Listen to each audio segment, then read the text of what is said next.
Today we take a look at Fan Turned Foe with Syndrome along with Mr. Incredible in Mattel's Pixar's Nemesis pack. I was perusing Ross and couldn't find a single thing with my last few shekels in hand, but then I found these two for a staggering $7. After consulting my financial physician, I was given the green light to pick them up. To be honest, growing up I didn't really care for the Incredible movies, but the game was a different story. I figured since putting my life savings into NFTs, I'll be financially set for life, allowing me to make more of these purchases. Anyways, the box shows the Omnidroid, as well as Syndrome's private island. On the back there's a lot of words I can't read, both English and non-English. Out of the box I realized how they made these so cheap. They're extremely light and mostly hollow. Mr. Incredible definitely works out, but maybe like me skips legs.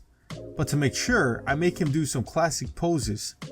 This also allows me to check his articulation. Between all that muscle and dashing good looks, I see why Elastigirl fell for him. For how cheap he is, I think he's a pretty solid representation of Mr. Incredible. After staring at him for a while, I remembered. I had a similar Mr. Incredibles from when I was a kid that was a part of the McDonald's collab. I think I had the Mr. Incredible, Mrs. Incredible with her noodly arms, the Dash, and Frozone with his board. Mr. Incredible is a pretty simple design, so paint and detail are pretty accurate for $7. Mr. Incredible was pretty light, but Syndrome had some weight to him.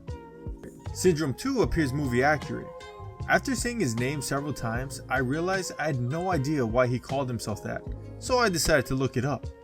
In The Incredibles, Buddy Pine calls himself Syndrome to embody hero syndrome, a psychological concept where an individual creates a crisis only they can solve to gain praise and recognition. Wait, what? Doesn't his name kind of expose himself? Anyways, I continue to examine Patient Syndrome and test his articulation with the Frank Zane pose. With that menacing grin, he could never fool anyone into thinking he's a good guy. I think what makes him so heavy is his rubber cape.